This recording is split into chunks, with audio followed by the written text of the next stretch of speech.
तो भाई आज हम जिस प्लेयर की बात कर रहे हैं, मैं पहले आपको बता दूं कि he is 3 times Serie A champion, premier league champion, champions league champion. इन कलेक्टिव टीम ट्रॉफीज के अलावा अगर हम इंडिविजुअल ट्रॉफीज भी देखते हैं तो ये गोल्डन बॉय ऑफ 2010 भी रह चुके हैं, जो आज हम लमीन यमाल को बोलते हैं ना, गोल्डन बॉय। तो कैसे भाई लोग, और आज हम बात करने वाले हैं मारियो बालोटेली के बारे में, जो कि one of my favourite player रह चुके हैं। अभी इसलिए नहीं है बिकॉज अभी वो उस जगह पे नहीं है जहां पे हम उनको रेगुलरली अच्छे से देख पाए। तो मारियो बालोटेली एक टाइम पे वर्ल्ड के मोस्ट प्रॉमिसिंग प्लेयर्स में से एक थे। अब देखिए, कई ऐसी बातें कि मोस्टली उनको यही बोलते हैं कि भाई बहुत ही अनडिसिप्लिन प्लेयर है, लेकिन उनमें कुछ अच्छाइयां भी थी और अच्छाइयां हैं भी। अभी उसके ऊपर ज्यादातर लोग बात नहीं करते, मोस्टली उनका जो एक नेगेटिव साइड है उसी को लेकर बात करते हैं। लेकिन आज हम उनके पॉजिटिव और नेगेटिव दोनों साइड को जानेंगे कि आखिर क्यों मारियो बालोटेली को इतना क्रिटिसाइज किया जाता है, इवन इतना अच्छा टैलेंटेड प्लेयर होने के बाद भी। तो देखिए, वीडियो की शुरुआत में ही मैं आपको एक बात बताना चाहूंगा जो रॉबर्टो मैंचिनी ने कही थी 2012 में, जो कि इनके कोच रह चुके हैं। If Mario is not one of the best players in the world, it will be his fault because he has everything. तो ये बात उन्होंने 2012 में कही थी, जो हमने अपनी आंखों से देखी थी उनको खेलते हुए। और इसके अलावा आपने बहुत ही फेमस जोजे मरीनो की एक स्टोरी भी सुनी होगी कि जब रूबिन कजान से उनका मैच था मिलान का, और वहां पर जो है स्ट्राइकर उनके पास था नहीं, मारियो बालोटेली भी जो है वो येलो कार्ड पे थे, और हाफ टाइम में जो 15 मिनट मिलते हैं उसमें से 14 मिनट उन्होंने मारियो बालोटेली को यही समझाया कि मैच में कुछ भी हो रिएक्ट मत करना, because I can not change you, हमारे पास स्ट्राइकर ही नहीं है। और सेकंड हाफ स्टार्ट होता है और 46 मिनट पे मारियो बालोटेली को रेड कार्ड मिल जाता है। तो ये स्टोरी तो आपने बहुत सुनी होगी और बहुत हंसे भी होगे आप, और मुझे पता है कि आपने वो फिर इंसिडेंट जो है यूट्यूब पे सर्च भी किया होगा, बिकॉज मैंने भी किया था। तो देखिए, मारियो बालोटेली ने भाई बहुत अच्छे अच्छे कोचेस के अंडर जो है खेला है, और मैं उनकी कुछ क्वालिटीज अगर बताऊं तो he is known for his strength, speed, his ability to score goals. तो मैं ये कह सकता हूं कि भाई वो एक प्रॉपर फॉरवर्ड है। आप उनको किसी भी फॉरवर्ड में पोजीशन पे खिला दो, विंग खिला दो, स्ट्राइकर खिला दो, वो खेल सकते हैं। और मारियो बालोटेली एक सेट पीस स्पेशलिस्ट है, ये आपने कई बार देखा होगा। और पेनाल्टी के तो भाई वो मतलब महान स्पेशलिस्ट मैं कहता हूं, बिकॉज वो जिस तरीके से पेनाल्टीज लेते हैं, मतलब मजा आता है देखने में। मतलब गोल होने की प्रोबेबिलिटी जो होती है ना, बहुत होती है। उन्होंने पेनाल्टीज भी बहुत कम ही मिस करी है। और देखिए, मारियो बालोटेली का नाम जब आता है तो मेरे दिमाग में जो सबसे पहले जो चीज आती है, उनके दो मूवमेंट्स एकदम आते हैं। एक तो देखिए, जो रूबिन कजान वाला रेड कार्ड वाला इंसिडेंट आपने देखा ही है, लेकिन भाई रूबिन कजान पे जिन्होंने फ्री किक मारी थी, वो आपने अगर नहीं देखी होगी तो एक बार जाके देख लो। मतलब फ्री किक मिली सीधे स्ट्रेट टू कीपर, और वहां से उन्होंने भाई हिट करा और इतना पावरफुल मारा है, सीधा गोल है। और दूसरा उनका एक हिस्टोरिक मोमेंट था जो यूरो 2012 में उन्होंने सेमीफाइनल खेला था जर्मनी के अगेंस्ट और 2 गोल स्कोर किए थे। तो ये दो मोमेंट्स जो है, ये मैं आंख बंद करके भी मतलब मारियो बालोटेली को मैं देख लेता हूँ कि यार ये जो दो थे उनके, कमाल। और देखिए, मैंने भाई पर्सनली उनको सिटी में फॉलो किया था, बिकॉज इंटर मिलान के टाइम पे मैं उतना जो है फुटबॉल नहीं देखता था, because I was in hostel. तो सिटी में मैंने उनको फॉलो किया, मैंने लिवरपूल में उनको फॉलो किया, मैंने AC मिलान में फॉलो किया, मैंने उनको नीज में भी फॉलो किया था जब वो लीग 1 आए थे। देन उसके बाद थोड़ा सा है ना वो अजीब सा जो है किधर भी जा रहे थे, तो फिर उतना फॉलो करना जरा बंद कर दिया था। और देखिए, मारियो बालोटेली ने जिस भी क्लब में खेला है, बस एक ही प्रॉब्लम हर जगह एटीट्यूड की, मतलब ऑन द फील्ड का या ऑफ द फील्ड का। एटीट्यूड आपको जो है वो एरोगेंसी और मन की मर्जी जो बोलते हैं ना, मतलब इनकंसिस्टेंसी, कुछ भी नहीं। मतलब जो एक प्रोफेशनल प्लेयर का जो एक लाइफ होता है, वो मारियो बालोटेली में बिल्कुल नहीं दिखेगा आपको। तो मारियो बालोटेली की लाइफ में डिसिप्लिन का मतलब है कि भाई ये क्या बात कर दी आपने।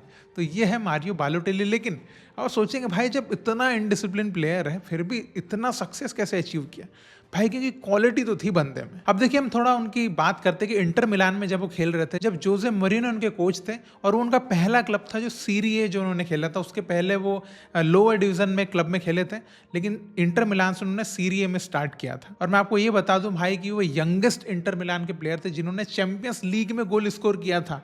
तो ये उनका टैलेंट तो आपको बता ही रहा है। लेकिन इससे के अलावा नेगेटिव चीज़ें भी हैं कि भाई देखो, एक यंग प्लेयर का पहला क्लब है, इतना बड़ा क्लब है, तो बिल्कुल डिसिप्लिन में और बहुत ज़्यादा जो है वो ट्रेनिंग पे फोकस्ड रहेगा। लेकिन वो अपने इतने यंग एज में भी, अपने पहले क्लब में भी इतने डिसिप्लिन में नहीं रहते थे। जोजे मरीनो ने उनको 2009 के जो जनवरी था उसमें भाई उनको फर्स्ट टीम से बाहर कर दिया था। और मरीनो का ये कहना था कि इस तरह के यंग प्लेयर को फिगो और जेनेटी जैसे प्लेयर से कम ट्रेनिंग नहीं करना चाहिए। तो आप सोच सकते हैं कि बालोटेली जो है, मतलब फिगो और जेनेटी तो कितने एज हो चुकी थी उनके उस टाइम पे, तो वो उनसे भी कम ट्रेनिंग कर रहे थे। तो अभी आप सोच लो कि ये क्या डिसिप्लिन है भाई। अब देखिए अमूमन क्या होता है कि एक प्लेयर को ओपोनेंट्स के जो फैंस होते हैं बहुत क्रिटिसाइज करते हैं, देखिए ऐसा अक्सर होता है, लेकिन बालोटेली उनसे ही बढ़ के, बालोटेली एक ऐसे प्लेयर रहे हैं जिनको उनके खुद के फैंस, खुद के टीममेट, खुद के कोच प्लस खुद के एजेंट ने भी क्रिटिसाइज किया हुआ है। तो ये मारियो बालोटेली की शक्ति आपको दिखाता है कि भाई वो पुरुष नहीं महापुरुष है। अब देखिए इतनी सारी चीजें होने के बाद, इतना क्रिटिसाइज होने के बाद भी आप देखो मारियो बालोटेली की क्वालिटीज कि 2010 में उनको प्रीमियर लीग क्लब से ऑफर आ रहे थे जिनमें टॉप नंबर पे थे Manchester United and Manchester city, और सिटी उनको साइन भी कर लेता है। और सिटी में उनके जो पुराने कोच थे रॉबर्टो मैंचिनी, वही वहां पर कोच थे, तो उनका रीयूनियन भी हो जाता है। और मैंचिनी ये भी कहते हैं कि मारियो बालोटेली जिस तरह से खेलते हैं, मतलब एक फिजिकल प्लेयर, अपनी स्ट्रेंथ का यूज करते हैं, पेस का यूज करते हैं, तो वो प्रीमियर लीग में काफी सुटेबल रहेगा उनका जो गेम प्ले स्टाइल है। और कुछ हद तक ये सही भी था, लेकिन यहाँ पर भी सेम दिक्कत आ गई कि वो जाते से डिसिप्लिनरी प्रॉब्लम्स जो है क्रिएट करने लग गए, जो कि कहीं ना कहीं उनकी एक बैड इमेज क्रिएट करने लग गया।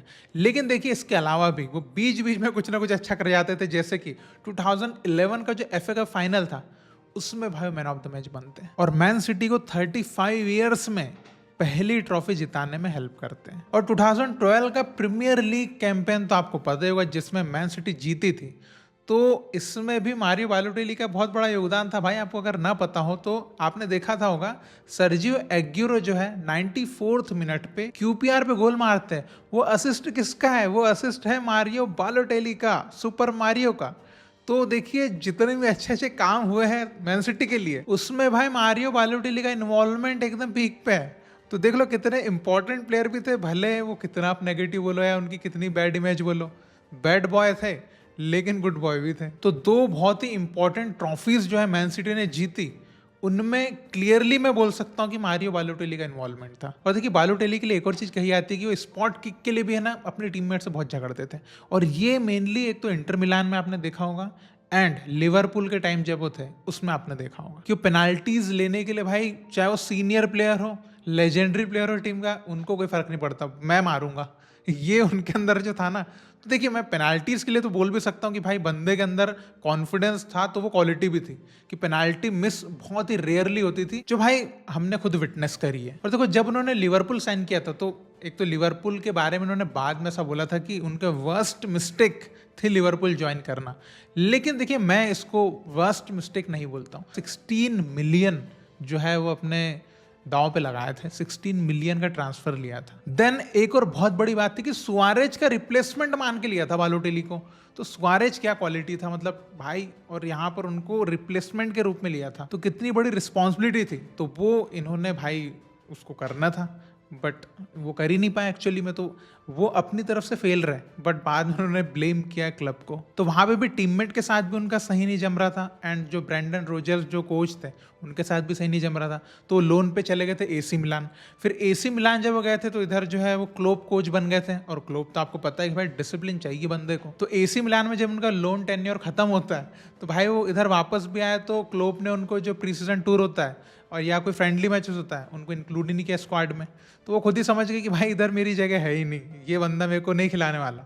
तो भाई वो फिर नए क्लब की तलाश में चले गए एंड नीज में जाते हुए लीग 1 में। और मैं ये बिल्कुल कह सकता हूँ कि लीग 1 में जाना और नीज के लिए खेलना उनके लिए काफी अच्छा रहा।